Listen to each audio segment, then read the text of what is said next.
നമസ്കാരം മക്കളെ, നമുക്ക് പഠിക്കാം.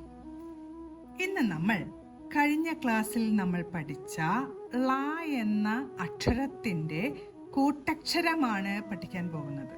ള ഒന്ന് ഉറച്ച് ഉച്ചരിക്കുന്നതാണ് ളയുടെ കൂട്ടക്ഷരം.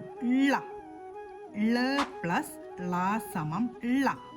രണ്ട് ളകൾ കൂടി ചേരുമ്പോഴാണ് ളയുടെ കൂട്ടക്ഷരമാവുന്നത്. ള പ്ലസ് ഒരു ളയുടെ കൂടെ ളയുടെ കൂടെ എന്നുള്ള ശബ്ദത്തിനായി ചന്ദ്രക്കല ചേർത്തു. ള പ്ലസ് ള സമമാണ് ളയുടെ കൂട്ടക്ഷരം. രണ്ട് ളകൾ ചേരുന്നതാണ് ളയുടെ കൂട്ടക്ഷരം. ളയുടെ കൂട്ടക്ഷരം പഠിക്കാം. ആദ്യം ഒരു ള വരച്ചു.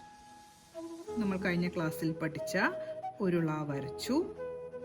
അതിനുശേഷം ആദ്യം വരച്ച ളയുടെ തൊട്ടടുത്തായി ഒരു ള കൂടെ ആദ്യത്തെ ളയിൽ തൊട്ടുകൊണ്ട് തന്നെ വരയ്ക്കാം.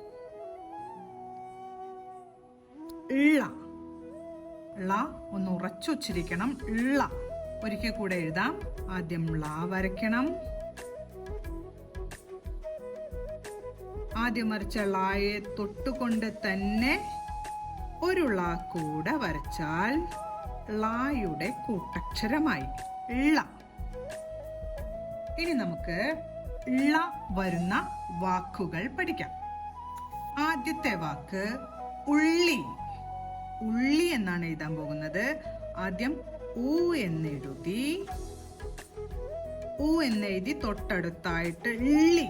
ള ഉറപ്പിച്ചാണ് ഉച്ചരിക്കുന്നത്. ളയുടെ കൂട്ടക്ഷരം എഴുതണം. ആദ്യം ഒരു ള വരച്ചു. തൊട്ടടുത്തായി ഒരു ള കൂടെ വരച്ചു. തൊട്ടടുത്തെന്ന് മാത്രല്ല, ആദ്യത്തെ ളയെ തൊട്ടുകൊണ്ട് തന്നെ അടുത്ത ളയും വരയ്ക്കണം. ഇനി എന്താ ചെയ്യേണ്ടത്? ള്ളി എന്ന് ഉച്ചരിക്കാനായിട്ട് ഇ എന്ന ശബ്ദത്തിനായി ഈയുടെ ചിഹ്നവും ചേർത്തു. ഉള്ളി. അടുത്ത നമ്മൾ പഠിക്കുന്ന വാക്ക് പള്ളിക്കൂടം. പള്ളിക്കൂടം. ആദ്യം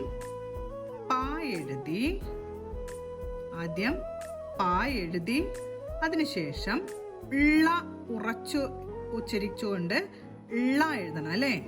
ളയുടെ കൂട്ടക്ഷരം എഴുതി ള്ളി എന്നാവാനായിട്ട് ഈയുടെ ചിഹ്നം ചേർത്തു. പള്ളിക്കൂടം എന്ന് വേണം. ഇവിടെയും ക ഉറച്ചാണ് ഉച്ചരിക്കുന്നത്. അതുകൊണ്ട് തന്നെ കായുടെ കൂട്ടക്ഷരമാണ് എഴുതേണ്ടത്. കായുടെ കൂട്ടക്ഷരം എഴുതി പള്ളി ഖൂ. ഊ എന്ന ശബ്ദമാണ് കേൾക്കുന്നത്. ഊ എന്നാവാനായിട്ട് ഈ ചിഹ്നം ചേർത്തു. ഊ എന്ന ചിഹ്നം ചേർത്തു. ടം ടാ എഴുതി എന്ന ചിഹ്നവും ചേർത്തു. പള്ളിക്കൂടം. അടുത്ത് നമ്മൾ എഴുതാൻ പോകുന്ന വാക്ക് വള്ളം.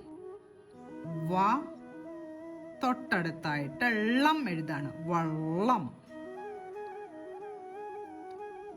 ഒരു ള കൂടെ വരച്ചു. എന്ന ആവാനായിട്ട് അമ്മിന്റെ ചിഹ്നവും ചേർത്തു. വള്ളം. അപ്പൊ ഇന്ന് നമ്മൾ ളയുടെ കൂട്ടക്ഷരമാണ് പഠിച്ചത്. രണ്ട് ളകൾ ചേരുമ്പോഴാണ് ളയുടെ കൂട്ടക്ഷരമാവുന്നത്. ഒരു ളയെ തൊട്ടുകൊണ്ട് തന്നെ അടുത്ത ള വരയ്ക്കാൻ ശ്രമിക്കണം. ആദ്യം പഠിച്ച വാക്ക് ഉള്ളി. അടുത്തത് പള്ളിക്കൂടം. അടുത്ത വാക്ക് വള്ളം. നമസ്കാരം മക്കളെ, ഇനി അടുത്ത ക്ലാസ്സിൽ കാണാം.